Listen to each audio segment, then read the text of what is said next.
Hello, আমি doctor Morshed. আমি একজন কার্ডিওলজিস্ট নিউ ইয়র্ক সিটি থেকে বলছি। আজকে আমি আম, একটা টপিক নিয়ে আলাপ করব। সেটি হচ্ছে যে ড্রাউনিং ইদানিং অনেক বেড়ে যাচ্ছে, বিশেষ করে ইয়ং কিডস এর মধ্যে, এবং যে কারণে অনেক মৃত্যু ঘটছে, এবং সেটি থেকে কিভাবে আপনি পরিত্রাণ পাবেন সেই ব্যাপারে কিছু আলাপ করব।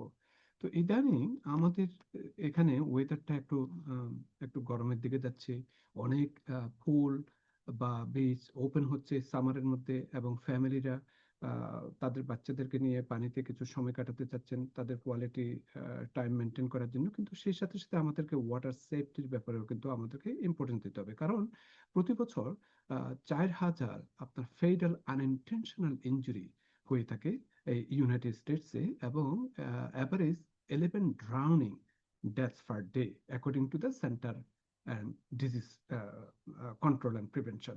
তো ড্রাউনিংটা হচ্ছে যে আপনার এই যে পানিতে পড়ে মারা যাওয়াটা হচ্ছে একটা leading cause of death in children age of 1 to 4, এবং after motor vehicle accident the second leading cause of death হচ্ছে যে এই unintentional injury from age 5 to 14 এর মধ্যে। তো আহ, এখন আম, এই যে আহ, এটির কারণ কি, কেন হচ্ছে, কিভাবে পরিত্রাণ পাওয়া যায় সেটি নিয়ে আলাপ করব। তো অনেক সময় দেখা যায় যে কি ধরনের রিস্ক থাকে যে এই ড্রাউনিং করার জন্য, এবং আন্ডার হোয়াট সার্কামস্টেন্সেস। তো 2024 এর একটা রিপোর্টে দেখা গিয়েছে ইউনাইটেড স্টেটসে দে যে এই ড্রাউনিংটা আনইনটেনশনাল, যেটি ইনজুরির কথা আমরা বলছি, ড্রাউনিং বলছি, সেটি 2020, 21, 22 তে অনেক বেড়ে গিয়েছে কম্পেয়ার টু 2019-এ। তো এবং এটি ম্যাক্সিমাম সময় দেখা গিয়েছে চিলড্রেনদের এইজ যখন 1 to 4 ইয়ার্স ওল্ড, আহ, এবং এই এইজ গ্রুপে 2022-তে 461 আপনার ডাইড হয়েছে, মৃত্যুবরণ করেছেন, কম্পেয়ার টু 28% ইনক্রিজ ফ্রম 2019। তো সুতরাং বুঝতেই পারছেন যে এখানে অনেক বেড়ে গিয়েছে। এটি একটা আবার রেশিয়াল ডিসপ্যারিটি এখানে দেখা গিয়েছে, এবং দেখা গিয়েছে যে যাদের মৃত্যু হয়েছে ড্রাউনিং এর জন্য তাদের ম্যাক্সিমাম সেগুলি হচ্ছে যে নন হিসপ্যানিক ওর আফ্রিকান আমেরিকান। তো এটিও একটা কম্পেয়ার টু হোয়াইট আমেরিকান। তো এখানে দেখা গিয়েছে যে যে হোয়াইট আমেরিকানরা ম্যাক্সিমাম, যাদের ক্ষেত্রে অনেক সময় বেশি তারা সাঁতার জেনে থাকেন কম্পেয়ার টু ব্ল্যাক এবং হিসপ্যানিক থেকে। তো এটি একটি রেশিয়াল ডিসপ্যারিটির কথা বলা হয়েছে।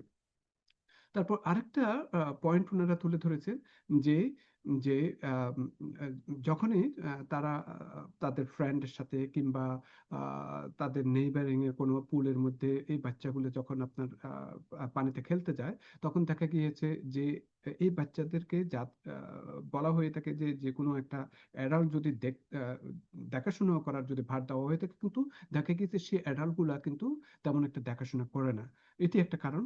আরেকটা হচ্ছে যে যারা দেখাশোনা করে থাকে তারা হয়তো তেমন একটা সুইমিং জানেন না, এটি আরেকটা কারণ। আরেকটা হচ্ছে যে যাদের বাচ্চাগুলা, প্যারেন্টস গুলো অনেক সময় এই এই সাঁতার জানেন না যে তাদেরকে রক্ষা করতে হবে। আরেকটা কারণ ওনারা বলেছেন যে তাদের যে লাইফ জ্যাকেট থাকার কথা, সেই লাইফ জ্যাকেটও এটা অ্যাপ্রোপ্রিয়েটলি এটি পরানো হয়ে থাকে না, কিংবা লাইফ জ্যাকেট থাকেও না। এবং এবং এটাও মনে রাখতে হবে যে লাইফ জ্যাকেট থাকলে যে কোনো দুর্ঘটনা হবে না সেটিও কিন্তু বলার অপেক্ষা রাখে না। তো সুতরাং সেদিকেও কেয়ারফুল থাকতে হবে।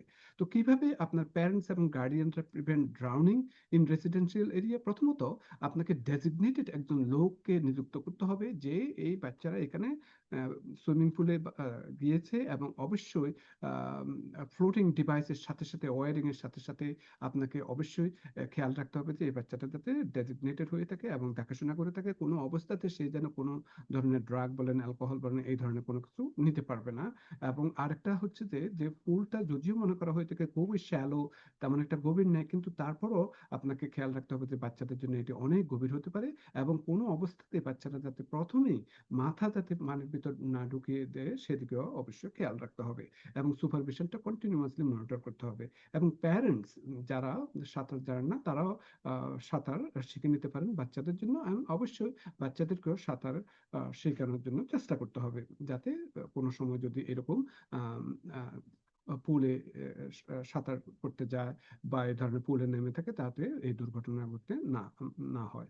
আর যে ডেজিগনেটেড লোক আপনার এটি বাচ্চাটা দেখছেন যখন সাঁতারছে, তারা যেন সিপিআরটা যাতে লার্ন করে থাকে, বিশেষ করে ইনফ্যান্ট সিপিআর, ফার্স্ট এড কিভাবে কি করতে হবে সেগুলো যাতে জানানো হয়ে থাকে according to American red cross অনুসারে, সেই দিকে আপনার খেয়াল রাখতে হবে।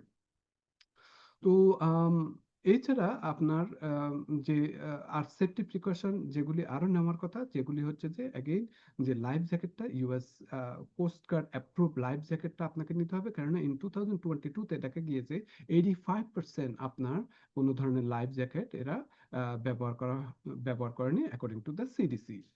তো সুতরাং লাইফ গার্ড গাইডেন্স আপনাকে ফলো করতে হবে। তারপর অ্যাগেইন চিলড্রেনদেরকে সুইমিং শেখানোর ব্যাপারে আপনাকে উৎসাহ করতে হবে, এবং ওদেরকে ওরা কিভাবে সুইমিং করে সেভাবে আপনাকে জানতে হবে, কারণ journal of American medical association paediatric বলেছেন যে কিডস 1 থেকে 4 ইয়ার্স যারা আপনার ফর্মাল সুইমিং লেসন নিয়েছেন, তাদের ক্ষেত্রে 88% লোয়ার রিস্ক, মিনস তাদের ড্রাউনিং হওয়ার সম্ভাবনাটা অনেক কম থাকে, যাদের সুইমিং লেসন নিয়েছেন কিংবা লাইফ জ্যাকেট এগুলি পরিধান করেছেন।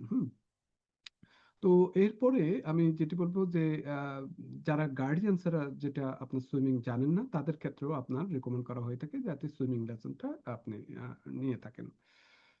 তো সবসময় এই জন্য বলবো যে যেহেতু সামারে বাচ্চারা খুবই পানি পছন্দ করে থাকে, সুইমিং পুলে যেতে চায়, বিচে যেতে চায়, সবসময় ডেজিগনেটেড একজন লোক যাতে কনস্ট্যান্টলি যাতে মনিটর করে থাকে সেদিকে খেয়াল রাখতে হবে। কোনো অবস্থাতে তাদেরকে একা ছেড়ে দিবেন না। আপনি নিজেও যাতে এটাতে শরিক হতে পারেন, আপনি নিজেও যাতে সুইমিং জানেন সেই ব্যাপারে আপনাকে সতর্ক থাকতে হবে, এবং পানির কোয়ালিটির দিকেও আপনাকে একটু খেয়াল রাখতে হবে। Thank you.